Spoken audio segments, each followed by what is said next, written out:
Kembali lagi di pendalaman ajaran. Kali ini bareng dengan saya Samuel dan hari ini kita akan bahas sebuah tema yang berdasarkan dari tayangan Netflix, sebuah serial dokumenter yang sempat menggemparkan dunia dan jadi obrolan bagi orang-orang. Di dokumenter ini, di serial ini kita bisa ngelihat kalau adanya kepercayaan yang bahkan mengatasnamakan Tuhan Yesus Tuhan. nih. Ya. Tapi kok kayak gini ya? Kok ada aneh ya? Dan tentunya hari ini saya nggak sendirian dan kita bersama dengan Pendeta Timotius Wibowo. Ya, Halo, selamat selamat apa ketemu ini? lagi. Selamat ketemu Ya, lagi. Sehat-sehat? sehat, Puji ya, Tuhan. sehat. Nah, kita di pendalaman ajaran ini nggak cuman bahas-bahas tren aja, tapi kita juga ulik dari Alkitab kayak gimana. Ya, Terus ya, mungkin ada sejarah-sejarah, mungkin ya. sejarah-sejarah gereja yang bisa kita pelajarin bareng-bareng. Cuma kali ini tentang film yang lagi ngetren ya. Tentang film Ya, ini, ya, oke. Ya, gitu. Dan buat jemaat atau umat yang pengen tanya-tanya gitu, boleh di boleh. YouTube kita ada tuh, biasanya ada temanya udah dikasih tahu mau tanya apa. Nanti boleh diketik di Oke, situ, jadi nanti bisa bisa tanya ya. bisa Oh, nanya, bagus. boleh. Ya. Atau mungkin ada yang mau daftar jadi penonton bayaran di sini? Oh, Boleh, siapa iya, tahu mau lalala ye ye ye ya. sambil tanya-tanya itu. Dapat makan siang ya. Dapat dapat Oke, sip. dapat Ya, nanti. baik. Mungkin satu sektor gitu ya, Oh, datang iya. keroyokan gitu kan, boleh Oke, juga baik. boleh juga. Ya, sip. Nah, sebelum kita mulai baiknya kita berdoa dulu ya. Mari kita berdoa.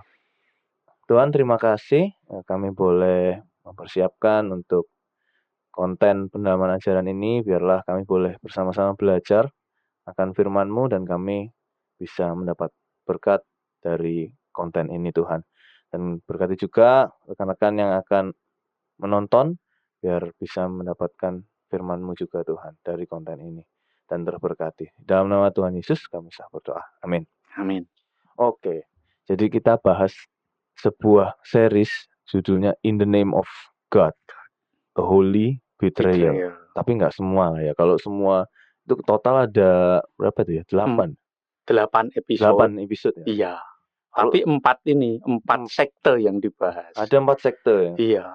Kalau nggak salah ada JMS itu yang 3 episode 3 episode pertama. pertama, Iya. terus apa itu? Ada juga ini Odeyang atau 5 Odeyang. Samudra. Iya. Si Kim Sun Kim Jang. Sun Ya. Ini Iya. kalau Oke. teman-teman yang suka Korea, kalau kita salah baca, maafkan ya. Maafin. Nggak paham Iya. bahasa Kita pakai Korea ya. logat lokal aja. Iya, Dilokalkan ya. lokalkan. Aku cuman tahu Park Ji Sung gitu, Iya, tahu. tahu ya. Sama Kim Jong Un. Kalau ini Oke. nggak tahu. Terus habis itu sama Baby Garden, Juga iya. Kim Ki Sun. Bener Sun apa Soun ya? Iya. Iya. Sama ada Lee Jae-rok. Iya. Cuman yang kita bahas kali ini Khusus yang awal, khusus satu aja. JMS. Yang paling seru ya. Paling seru dan bahkan masih ada sampai sekarang. Masih. Ya itu yang mengherankan ya. Kok bisa? Dan karena ini film dokumenter berarti itu kisah nyata. Bukan direka-reka atau bukan cuma imajinasi saja. Tapi ini kejadian gitu. Kejadian. Dan ini tuh kalau tahu yang mimpin tuh namanya Jong Myung Sok. Jong Myung Sok. Ya kan? Ya. Ya makanya sebenarnya tuh Disingkat namanya dia JMS sendiri juga, kan. ya. Jadi JMS juga ya. Iya. Makanya kemudian muncul nama Jesus Morningstar. Itu ya, mungkin dikait-kaitkan dengan akronimnya gitu ya. Dengan singkatan JMS-nya. Kayak kenal itu ya, ditepak-tepak itu ya, namanya sendiri ya. Dan dia namain kelompoknya juga Providence. Providence ya. Mula-mula memang pakai nama itu, pakai nama Providence ya. Sebelum berubah jadi kemudian berubah. Dan kemudian berubah menjadi juga Christian Gospel Mission gitu. Jadi ini kelompok Kristen ini. Dan labelnya Kristen banget. Jelas ya Kristen. Jelas-jelas Kristen Gospel Mission. Jadi mereka penginjilan kan. Penginjilan. Mission ya. Dan ini ada di Korea Selatan ya jelas ya. Betul, dari nama pemimpinnya dari Korea Selatan. Didirikan tahun 1980. 99 baru ganti jadi Christian Gospel Mission. Ya, karena terkait dengan kasus-kasus yang kemudian terjadi. Ya, gitu. Ya. Tapi filmnya ini sendiri kan baru aja tayang di Maret 2023. Betul, ya. Dan dikisahkan di situ bahkan sampai sekarang masih ada, berarti total dari awal sudah 40 tahun lebih. Oh iya, betul. Dan mereka punya puluhan ribu pengikut. Puluhan ribu jemaat. Iya, Resutnya kita nggak sampai loh. Iya, kita mau merawat yang 1000 aja susah ya makanya. Mau nambah 1000 aja susah. Dia 40.000. Lebih bahkan ada yang memperkirakan. Sekali. Kalau di videonya tuh juga kalau sekali KKR di stadion. Betul. Dan memang ini apa? Jong Yong Sok ini senang sekali kalau berada di puluhan ribu audiens. Jadi dia sangat senang kalau berada di 20-30 ribu audiens di stadion gitu berkhotbah itu dia sangat senang. Makin rame gitu, makin senang dia. Kalau saya grogi. 200-300 grogi ya, dia 20.000 30.000 itu dia malah semangat gitu. Dan memang itu yang dia membayangkan itu seperti orang yang puluhan ribu itu seperti awan yang banyak. Jadi kalau kita membaca Yesus naik ke surga, ada awan di sekitarnya, itu dia membayangkan awan itu adalah puluhan ribu manusia, umatnya dia. Betul itu, ya. Iya. Kalau kita bahas sejarahnya, dia tuh waktu awal tuh masuknya ke kampus-kampus. Nah, itu hebatnya. Kampus-kampus, jadi anak pemuda-pemudanya itu yang dia tarik untuk ikut, dia bikin ada kegiatan sosial, olahraga, betul. Kesenian musik, juga. Ya, festival musik. Dia olahraga ikut main sendiri. Keren dia. Ikut main juga. Sepak bola, voli ya. Dia. Dan banyak tayangan dia mencetak gol itu memang ditayangkan. Mungkin sebagai promosi. Ada yang mengatakan itu dibuat, tapi saya juga tidak tahu apakah memang dia. Tapi benar dia suka olahraga. Dan mungkin itu jadi salah satu cara untuk bisa masuk ke anak-anak muda. Iya, betul sekali. Itu jadi menarik. Jadi memang pada masa tahun 80-an itu kondisi Korea sedang kurang bagus ya secara politik, secara negara, dan dengan adanya komunitas yang semacam ini menjadi daya tarik bagi anak-anak muda. Iya. Apalagi kan ini ketuhanan kan. Betul. Jadi kegiatan yang positif memberikan secara rohani, jasmaninya sosialnya juga sehat, sosial dapat juga. Iya, gitu. Memang luar biasa kalau dilihat dari ini ya, betapa lengkapnya ya pelayanan dan kegiatan yang diberikan. Bahkan terbuka untuk diskusi politik bahkan. Jadi kebanyakan gereja pada waktu itu menghindar dari pembicaraan politik. Kalau ada yang bicara politik langsung dihentikan oleh pendetanya. Tapi Jong Yong Sok ini dan kelompoknya justru memberi kesempatan kalaupun mau berdiskusi tentang sosial politik, mereka memberi kesempatan. Saya kira itu yang membuat menarik. Ya. Orangnya pada mau datang semua karena mereka punya wadah untuk berekspresi. Bisa ngobrol dengan teman-teman yang sebaya juga, makanya cepat banget dia. Jadi apapun kebutuhan para mahasiswa khususnya yang sedang dalam kondisi negara yang sulit pada waktu itu terpenuhi oleh providence yang dibuat oleh Jong Yong Sok ini. Jadi secara gereja mampu menjawab kebutuhan umat. Iya, di satu sisi kita harus apresiasi itu si Jong Yong Sok ya. Betul, dia memang menurut saya dia ya boleh dibilang jenius sebetulnya, dia seorang yang pintar. Tapi kalau dari khotbahnya atau ajarannya, Pak Tim, gimana? Kalau secara dari seorang pendeta ngelihat ajarannya Jong Yong Sok ini. Nah, ini juga menarik karena dari beberapa kesaksian yang ada, termasuk di film itu ada mantan pengikutnya, bahkan yang sudah berada di level pimpinan juga di situ. Kalau tidak salah juga dia sempat diberi jabatan sebagai kepala sekolah atau kepala seminari. Menurut dia, Jong Yong Sok ini menjelaskan Alkitab dengan sangat logis, sangat masuk akal. Dan itu yang membuat para mahasiswa itu juga tertarik. Dan itu diakui oleh banyak orang. Nah, kalau dari sudut kami sebagai pendeta, sebagai teolog, memang Jong Myung-sok sebagai pendeta itu menafsirkan Alkitab secara alegoris. Artinya apa yang ada di dalam Alkitab, khususnya cerita-cerita di Alkitab itu dipandang sebagai satu simbol. Lalu ditafsirkan sesuai dengan keadaan atau konteks yang sekarang. Gitu.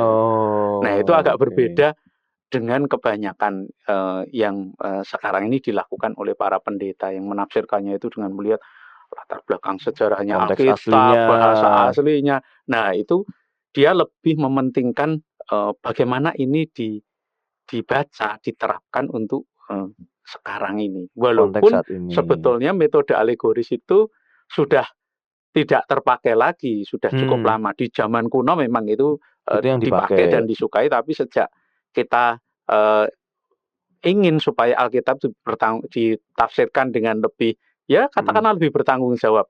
Tapi justru penafsiran yang alegoris, asalkan itu make sense ya, masuk akal, itu akan sangat menarik. Ya. Mungkin kita pernah dengar apa ya istilah ilmu gathuk ya.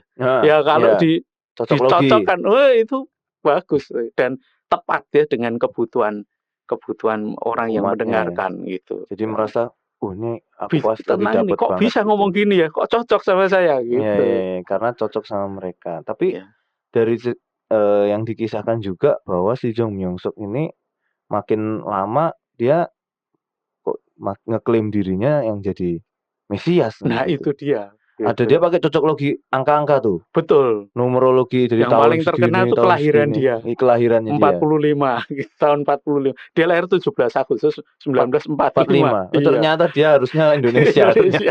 Kalau di Indonesia dia dirayakan banyak orang. Ternyata. Tapi tahun 45 menurut dia itu akan jadi tahun kelahiran Mesias. Lalu dia bertanya, Anda tahu saya lahir tahun berapa? Gitu. Saya lahir tahun 45 gitu. Jadi makin lama makin ngeklaim dia lama-lama ya. Gitu. Dan dia bisa kayak ini reinkarnasinya lagi gitu kan, jatuhnya kayak Yesus datang lagi tapi dia gitu. Jadi dia mengklaim bahwa dia adalah Mesias kedua setelah Yesus yang justru melanjutkan dan boleh dibilang menyempurnakan apa yang sudah dikerjakan oleh Yesus setelah Yesus naik ke surga. Gitu. Nah, jadi tugas Yesus atau pekerjaan Yesus itu belum selesai dan dialah yang meneruskan gitu. Nah, kalau sebenarnya di Alkitab sendiri kan dia juga udah banyak kan ayat-ayat yang ngomong bahwa nantinya akan banyak nabi-nabi palsu juga kan yang akan datang. Tapi ini puluhan ribu orang dan dia bahkan gerejanya ada lebih dari 200. Iya. Kok gampang banget percaya sama dia tuh kayak gimana ya caranya? Ya, itu yang barangkali kita mesti merenungkan dan memikirkan ya. Kemungkinan besar ya itu terjadi melalui satu proses ya, perlahan-lahan ketika kemudian seorang pemimpin itu sedemikian dihormati ya, sampai seluruh perkataannya itu dipercaya dan dituruti, maka ya apapun yang dikatakan dipandang benar ya. Apalagi di awal-awal sebelum klaim Mesias itu dan mungkin juga sesudahnya itu menurut para pengikutnya dia juga punya kekuatan supranatural gitu. Mujizat juga. Betul. Gitu ya? Misalnya meramalkan bahwa akan turun hujan salju ya. Tiba-tiba ketika dibuka jendela salju turun gitu. Meramalkan pemilihan presiden Korea. Dia bilang nanti perolehan suaranya akan sesuai urutan nomor 1, 2, 3, 4. Waktu itu ada 4 calon. Dan persis terjadi. Perolehan suaranya itu persis kayak gitu. Seperti yang dia ramalkan 1, 2, 3, 4 itu. Ya orang menjadi percaya ini bukan orang biasa ini gitu. Nah begitu kita sudah memandang orang itu sudah bukan orang biasa. Ya, sudah terangkat antara ya kayak di atas manusia biasa. Ya, itu sebenarnya kita sudah harus waspada. Cuman ya ada banyak orang yang juga sebetulnya senang kalau memiliki sosok yang semacam itu gitu. Mungkin karena Tuhan itu nggak kelihatan. Ya. Jadi mencari yang kelihatan jadinya.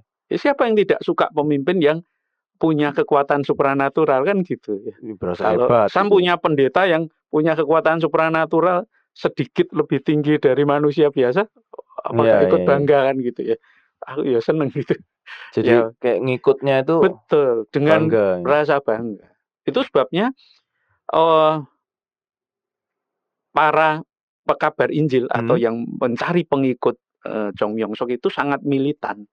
Jadi begitu ada mahasiswa baru itu langsung didekati. Iya, mahasiswa itu memang juga di satu sisi mereka adalah pemikir-pemikir kritis, tapi di sisi lain berada dalam usia yang banyak berada di persimpangan jalan. Jadi kemungkinan juga labil, tidak punya pendukung, mungkin mereka juga membutuhkan support group ya. Jadi ketika didekati itu mereka juga merasa diperhatikan dan membutuhkan orang yang bisa mensupport mereka. Jadi secara grup kelompok kecilnya mereka ada, saling support, secara sosok yang didewakan yang dijadiin contoh juga ada, jadi komplit ya. Iya. Karena biasanya anak muda kan dia antara dia butuh teman sama dan dia butuh idola butuh juga. panutan Iya, gitu ya. butuh idola gitu. Dua-duanya itu dijawab. Iya. Dan kebutuhan itu seringkali bisa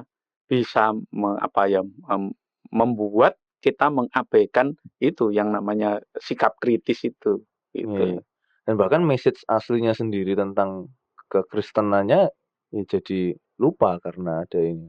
Iya, ya memang secara prinsip pemberitaan tentang keselamatan, pemulihan itu tetap disampaikan ya. Tetapi yaitu karena penafsirannya secara alegoris diberi makna yang baru, lalu kemudian disusupi dengan pemikiran-pemikiran baru yang sebetulnya merupakan cara dia, kalau istilah kita sekarang modusnya dia untuk memanipulasi para pengikutnya. Tapi frame-nya tetap itu adalah keselamatan jiwa gitu.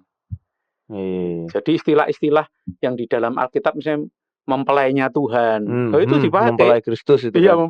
itu dipakai untuk modusnya dia gitu supaya bisa menguasai atau memanipulasi ya, mengendalikan orang-orang yang dia inginkan ya, terutama yaitu para perempuan muda yang dia inginkan itu. Karena mempelai Kristus itu yang dia benar-benar dia pakai, karena dia punya fetish cari anak-anak yang tinggi, betul, cewek-cewek cantik tinggi, ya kan. Jadi hati-hati kalau kalian merasa gitu cantik dan tinggi. Wah ini.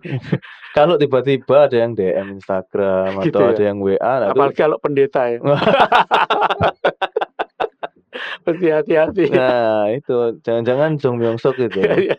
Atau belajar dari bisa jadi terinspirasi. Iya, terinspirasi. Nah, dia benar-benar nyariin sampai orang. ada yang begitu lagi lah ya. Iya. Dan si umatnya itu ada yang ngirimin dia foto, video. Iya, dia minta. Yang diminta itu dikasih loh. Dikasih gitu. Dan akhirnya juga ketahuan bahwa dia manggil si perempuan-perempuan itu dan melakukan pelecehan seksual juga ke mereka. Ya, pembuktian secara hukum mengatakan begitu ya. Ada buktinya, ada saksinya. Korban-korbannya juga banyak. Ya. Dan banyak juga yang tidak berani mengaku sebetulnya. Sangat banyak yang mengaku ini, mungkin hanya sebagian kecil saja ya. Karena diteror juga kan. Betul, ada tindak kekerasan juga dari yang dilakukan ya oleh pendukungnya yang setia ya, pengikutnya yang setia, supaya tidak ada yang membongkar semua kejahatan yang sudah dilakukan. Gitu. Dan dia bisa nge-brainwash sampai ketika diminta oleh dia JMS manggil itu kayak Tuhan lagi. Oh iya, senang sekali ketemu dengan saya. Iya, ketemu. Sam kalau dipanggil pendeta perasaannya gimana? Iya, biasa aja. Oh, ini penggembalaan khusus ini kata aneh. Kalau di GKI gitu ya. Ada salah apa nih? Salah apa ini, ada masalah ini. Saya senang. Tapi kalau dia bangga sekali, seperti kayak mendapatkan kesempatan yang tidak semua orang bisa memperoleh. Itu kesempatan yang sangat istimewa.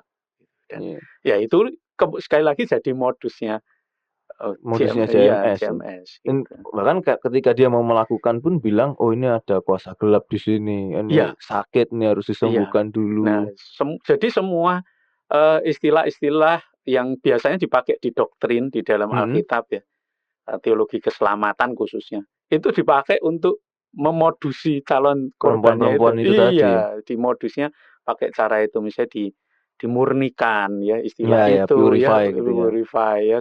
Jadi itu istilah-istilah teologis yang kemudian diberi arti tersendiri, dan kemudian itu dipakai untuk membungkus praktek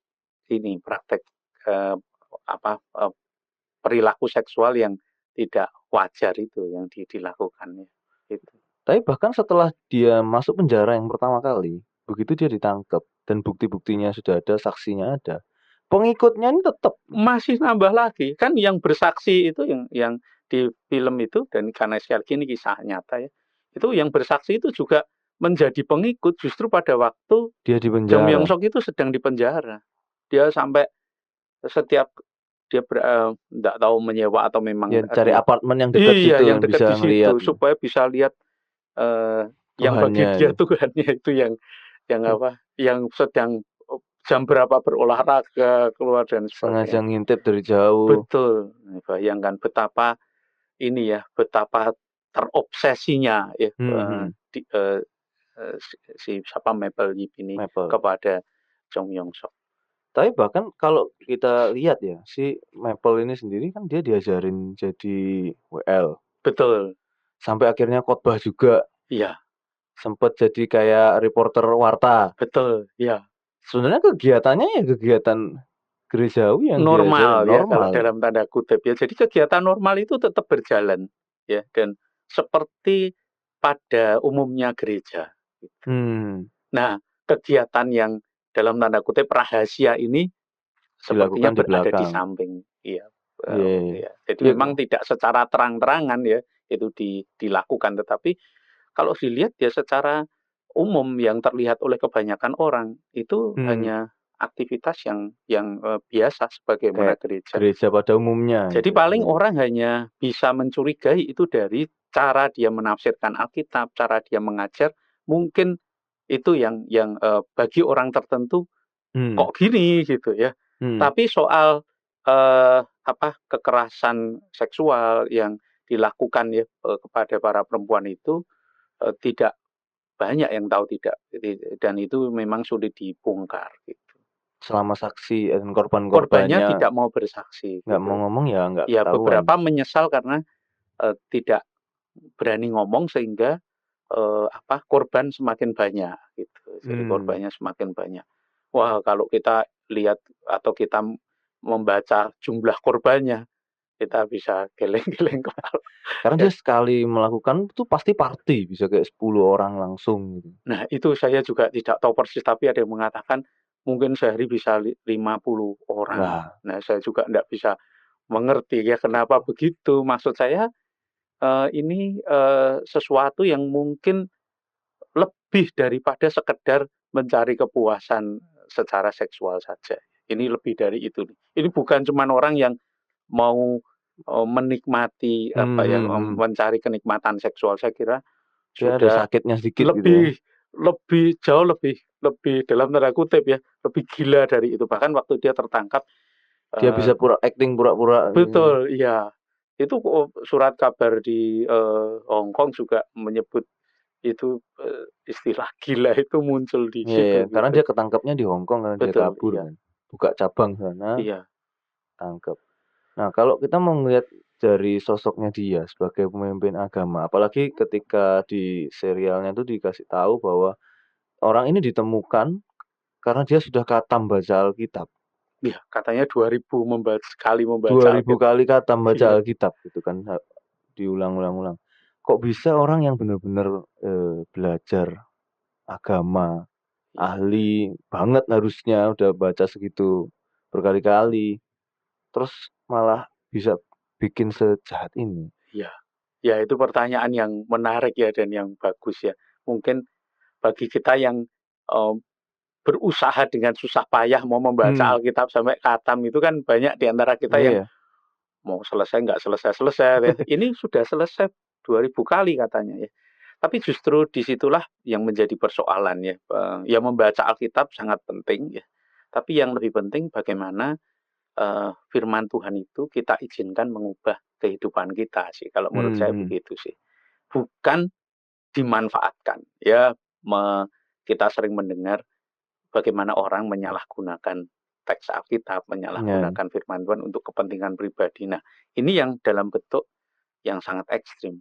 tapi dia menguasai banyak kisah Alkitab, dan kalau dia bisa menggunakan cara-cara yang berbeda dari cara yang biasanya, itu juga di satu sisi menunjukkan dia menguasai Alkitab Sangat ya. menguasai. Kata menguasai itu artinya bukan lagi tahu semua, tapi betul-betul dia menguasai dalam arti dia mengendalikan bagaimana Alkitab itu dimaknai, dan itu menurut saya sudah tidak seharusnya begitu. Tapi apakah itu karena dia waktu dulunya itu kan tercatat sebagai anggota dari Unification Church atau Gereja Unifikasi gitu ya? Betul sekali. Iya. Jadi ini juga unik karena sangat jarang sebetulnya satu sekte melahirkan sekte baru. Iya, jarang. Biasa sekali tertangkap bubar ya bubar. Jadi itu bukan denominasi ya? Si Unifikasi itu. Bisa dibilang kalau dari luar itu denominasi, tapi ketika kita melihat di dalamnya ternyata mengajarkan ajaran-ajaran yang tidak lazim di dalam kekristenan, maka kita menyebutnya sebagai sekte karena ajaran yang ada itu sangat berbeda dibandingkan ajaran yang pada umumnya. Nah, menurut saya Chong Myong Sok belajar banyak ya dari Unification Church yang waktu itu dipimpin oleh siapa nih, saya mesti cek namanya ya, takut keliru. Gereja Unifikasi. Oh nih, Sun Myung Moon. Ya, ya itu didirikan tahun 54. Chong Myong Sok bergabung pada waktu sekitar tahun 60 60-an gitu ya. Iya. 60-an gitu berarti dia masih kecil ya. Remaja lah ya. Remaja, iya. 60 sekian lah, mungkin belasan tahun usianya. Habis katekisasi. Barangkali, ya. Terus masuk situ dia. Nah, makanya menurut saya ada banyak hal yang dia belajar dari sana, lalu disitulah dia mungkin mempelajari bahwa oh ini bisa dipakai nih, kayaknya begitu sih kalau secara sederhana ya. Jadi misalnya teologi keselamatan itu tetap menjadi fokus utama ya sekali lagi, tapi itu ditafsirkan dengan menggabungkan dengan banyak ajaran agama lain dan juga filsafat. Misalnya keselamatan itu dimaknai kesatuan dengan Tuhan gitu. Bersatunya seseorang dengan Tuhan itu selamat gitu. Nah, itu seperti ajaran mistik. Nah, tapi nantinya kalau kita lihat bagaimana Chong Myong Sok memakai ini, itu sebagai modus untuk mengajak atau bersatu dalam secara seksual gitu itu. Nah, itu salah satu ya. Nah, jadi mereka sama-sama baik Chong Myong Sok maupun Sun Myung Moon ini mempunyai cara yang berbeda di dalam menafsirkan Alkitab dan teologi Kristen. Yang kedua, tadi sudah kita bahas, Sun Myung Moon juga mengklaim dirinya sebagai Mesias. Jadi kalau sudah ada klaim Nabi atau Mesias, itu kita seharusnya sudah hati-hati. Langsung ini mempertanyakan ya. Ini sudah ada tujuan tertentu biasanya. Ya, jadi di balik itu ada tujuan tertentu. Atau bahkan kalau kita sudah merasakan dia memposisikan diri setengah Tuhan atau lebih daripada orang pada umumnya, menurut saya itu kita mesti harus mulai curiga, ini ada sesuatu. Yang repot kan kalau kita sendiri memposisikan dia seperti itu ya. Yang ketiga memang mereka juga punya komunitas ya atau umat ya, persekutuan yang juga menarik. Nah, itu juga andalan dari JMS sebetulnya. Jadi kalau ditelusuri dari keterlibatan Chong Myong Sok di dalam Unification Church, saya kira dia belajar banyak dari Unification Church dan sepertinya dia melakukan lebih ya dari Unification Church.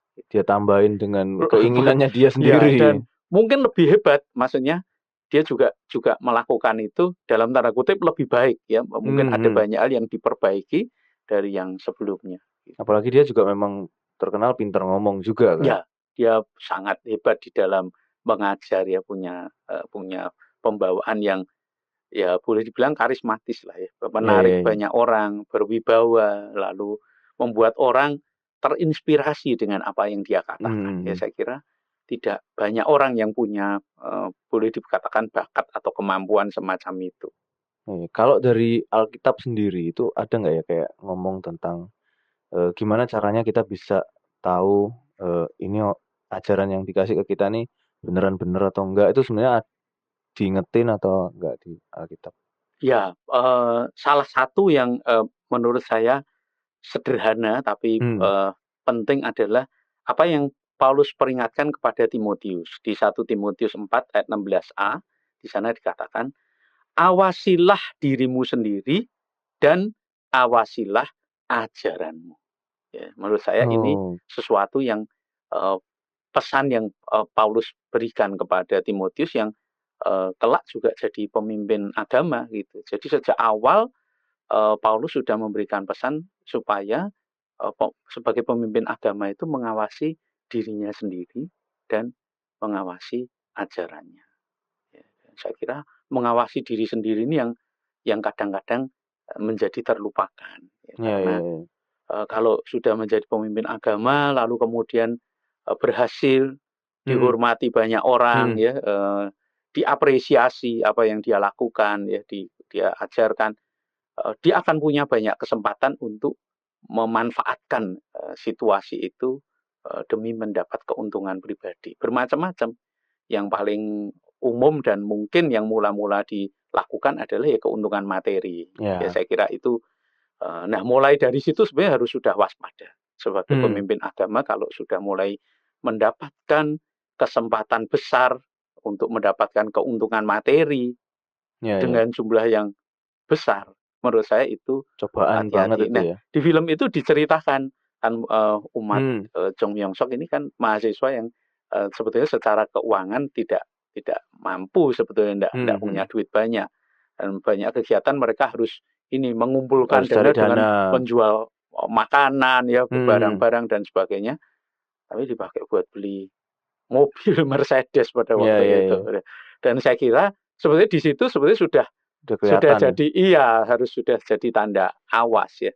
Karena Hmm. itu kelihatan. Tapi menurut saya, ini yang jadi tanda awas. Bukan berarti pendeta tidak boleh memiliki uang yang cukup atau Hmm. pendeta itu harus, kesulitan keuangan Iya. terus, saya kira juga tidak begitu. Tetapi, eee, justru, dia harus mengatur keuangannya dengan baik, di satu sisi dia juga, eee, tidak, apa ya, tidak sampai berkekurangan ya, tetapi Hmm. di sisi lain dia juga tidak boleh mencari uang itu dengan cara yang, eee, berlebihan atau dengan cara yang tidak seharusnya dia lakukan. Jadi kalau, menurut saya, ya kalaupun ada sedikit, ya diaturlah yang sedikit. Kalau Hmm. diberkati banyak, ya Ya diaturlah. diaturlah dengan baik, dengan proper, dengan legal ya, Hmm. yang berkat yang banyak itu. Ya menurut saya begitu sih. Dari cara Hmm. mendapatkannya dan cara menggunakan materi itu sebetulnya itu termasuk bagian dari, diawasi. Iya, apalagi kan dia kampusnya mahasiswanya bukan kampus sembarangan kan, kampus Oh, kampus bagus-bagus. elit-elit ya, dan mungkin, karena sekian tahun berjalan ya alumninya kan Udah jadi bos-bos jadi ya? orang semua gitu. Jadi, dalam waktu singkat ya mungkin 5 sampai 10 tahun ya, itu mungkin dia sudah ini, punya pengikut setia yang bukan Mahasiswa mahasiswa lagi. kos-kosan lagi ya, sudah jadi orang semua gitu. Yang kedua mengawasi itu juga ini siapa, kekuasaan ya, Hmm. kalau, apa, di, bahasa kita sehari ini kan ada istilah harta Tahta tahta wanita, wanita ya, ya. saya kira, apa, sebagai pemimpin agama ya, pendeta juga khususnya, 3 ta itu tetap menjadi, apa, menjadi wilayah ya, menjadi area di mana orang itu bisa sangat mudah tergelincir ya. Kalau sudah Hmm. punya kekuasaan, ya bisa dipakai untuk kepentingan pribadi. Nah, Ya. sedangkan yang ta yang terakhir wanita, itu, walaupun itu dilakukan, secara sembunyi ya, tetapi Hmm. justru karena itulah, ini ya, itu menjadi satu hal yang kadang-kadang terbongkarnya itu setelah parah justru. Ya Udah ya. parah baru kebongkar ya. Saya kira ya mesti apa yang dikatakan, Paulus ini tepat sekali ya, awasilah dirimu sendiri, terutama itu ya. Hmm. Nah, kemudian ajaranmu, kalau kita sudah menyalahgunakan ajaran itu, untuk modus mencari kepentingan pribadi, saya pikir itu juga seharusnya kita sudah mulai melihat gejala-gejala itu. Makanya Paulus sampai ngingetin si Timotius ini kan, dia Betul. benar-benar karena kan kayak adiknya dia kan. Betul, iya. Ya, saya kira itu peringatan bagi semua yang melayani ya. Ya mungkin kalaupun tidak berjabatan pendeta, tapi kalau memang sudah terlibat sangat sangat banyak ya, maksudnya punya posisi strategis di gereja, saya kira juga tetap harus berhati-hati harus ya. selalu mengawasi juga ya. Ya, karena mungkin dia juga sudah jadi public figure di situ. Sudah banyak yang mengagumi dia, misalnya jadi WL, sudah banyak yang kalau nonton kebaktian Result Online sudah pada histeris di rumah. Mungkin gitu. Tapi ya siapa tahu ya, artinya apalagi kalau memang sengaja diciptakan ya, personanya ya dia memang membangun person yang tampil semacam itu. Iya, betul, dia membranding dirinya sendiri sebagai Mesias, sebagai orang yang rohani, sebagai orang yang katakanlah dekat sama Tuhan. Nah, branding semacam itu jadi berbahaya juga ya. Iya, kalau disalahgunakan memang menjadi berbahaya. Lalu kalau dari sudut pandang umatnya nih, gimana caranya kita nih benar-benar supaya nggak bisa ngawasin balik juga kan? Ya, saya kira itu yang penting justru ya. Karena masalahnya adalah setiap orang itu masuk mengikuti satu komunitas itu dengan motivasi yang sangat bermacam-macam, beragam gitu. Ada yang memang hanya sekedar cari teman, tapi ada juga yang punya kebutuhan psikologis yang lebih dalam.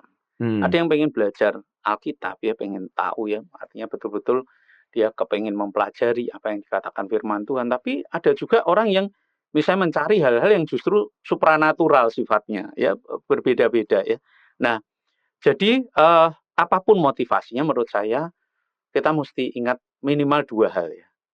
Kita tidak boleh membiarkan kekaguman kita terhadap karisma yang dimiliki oleh seorang pemimpin agama, siapapun itu ya. Seberapa menariknya dia, seberapa karismatiknya dia, seberapa banyak pun hal-hal yang nampaknya supranatural yang sudah ditunjukkan kepada dia, jangan sampai kemudian kita kehilangan sikap kritis kita. Karena kagum ya. Ya kagum boleh dan kagum kadang tidak terhindarkan, tapi jangan sampai mematikan sikap kritis. Kalau bisa sebelum masuk lebih jauh ke satu kelompok keagamaan, apalagi kalau itu sesuatu yang katakanlah baru ya, tidak terlalu populer atau justru sesuatu yang luar biasa ya, lain daripada biasanya, kita mesti mempelajari itu dengan lebih teliti dan lebih kritis. Yang kedua, menurut saya perlu bersikap terbuka. Justru jangan menutup diri. Artinya gini, kita boleh mendiskusikan kepada teman kita yang bisa kita percaya, kok aku di sana mendengar ajaran seperti ini ya. Ini bener apa ora sih gitu ya. Kita juga kalau kemudian mulai ada gejala-gejala orang-orang yang menyuruh kita melakukan sesuatu yang tidak wajar, tidak lazim dilakukan di kebanyakan gereja, kita mesti harus waspada, terutama kalau itu sudah menjurus ke pelecehan seksual ya.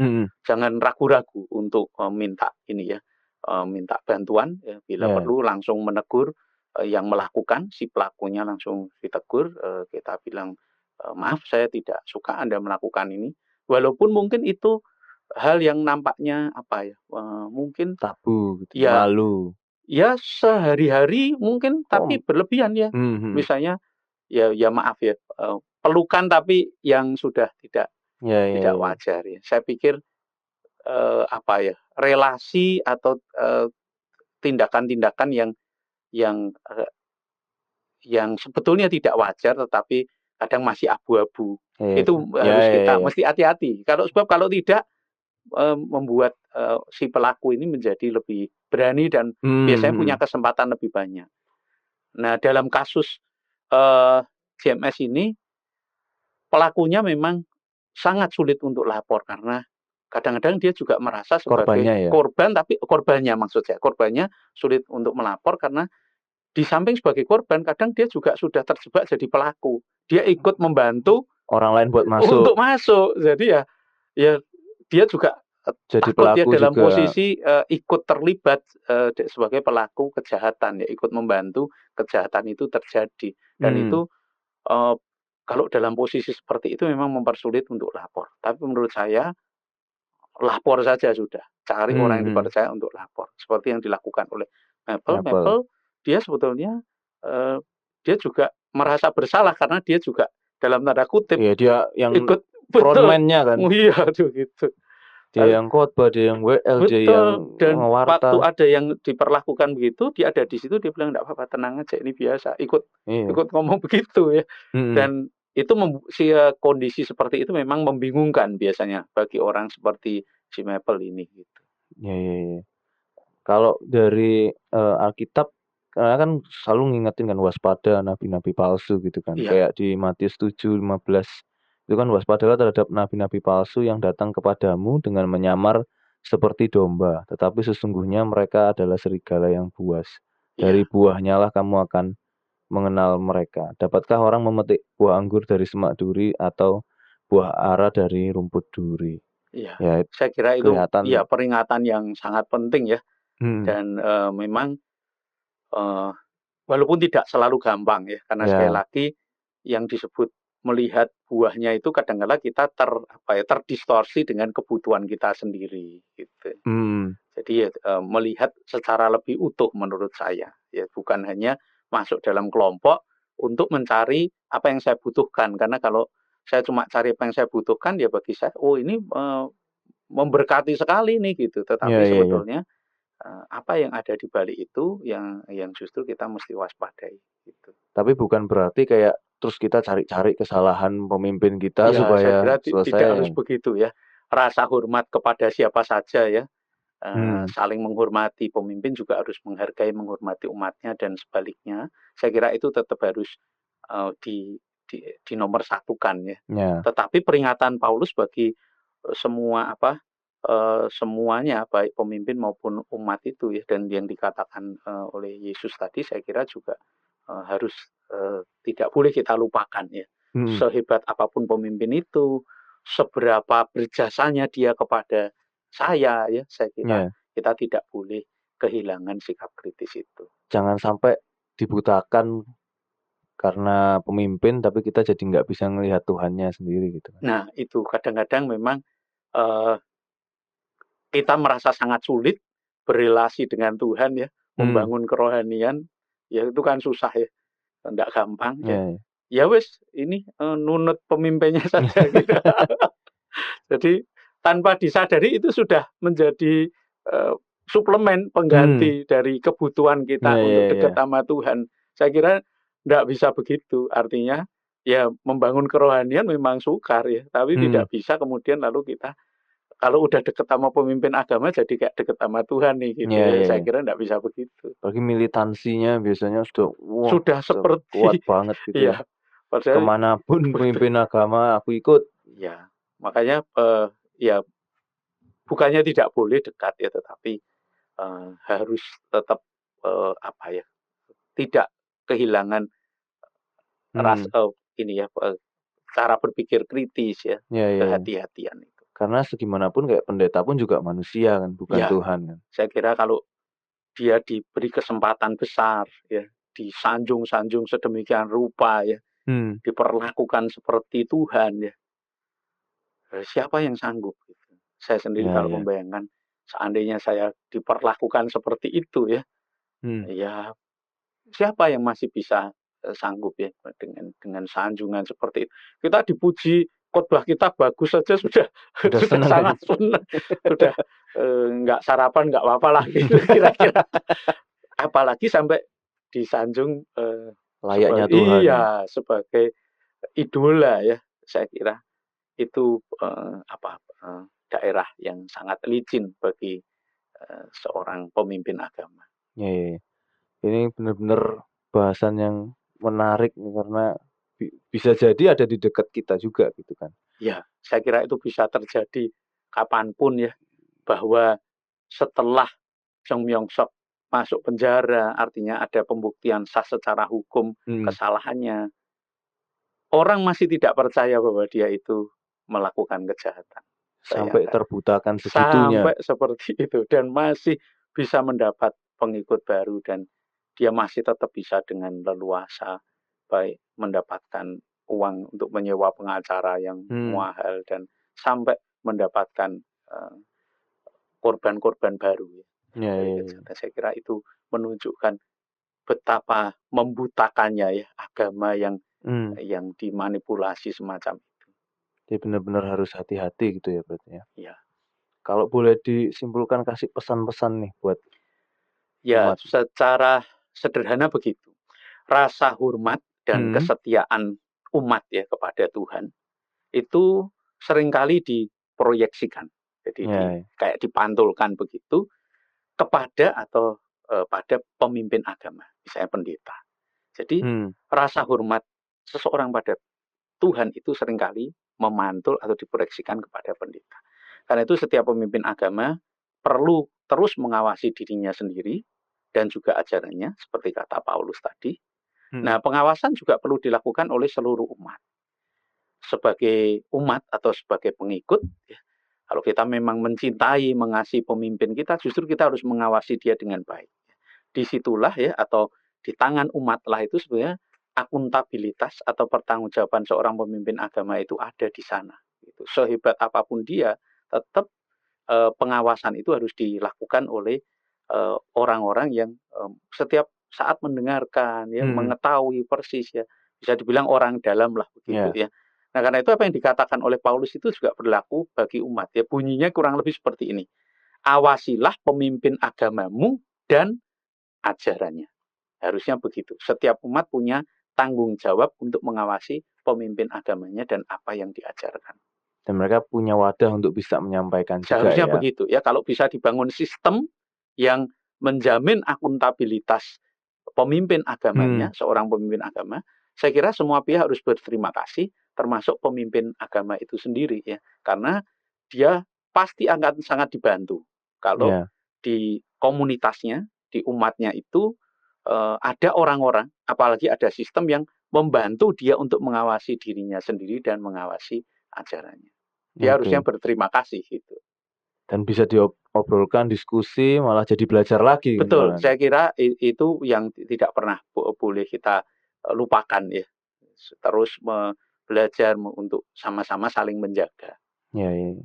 Jadi pesan juga nih buat teman-teman semua di GKI Resut untuk ya kita sama-sama belajar, ngawasin juga, dan ya jangan terbutakan udah pokok resut terus hanya karena gerejanya atau hanya karena beberapa sosok pendeta, tiba-tiba kalau pendeta yang khotbah bukan ini nggak mau datang, ada yang gitu ya. Siapa tahu ya kan. Bukan WL-nya siapa milih-milih gitu kan. Karena ya kita tetap fokusnya ke Tuhan, jangan sampai pemimpin agama ini jadi membutakan, malah jadi kita lupa sama Tuhan sendiri gitu ya.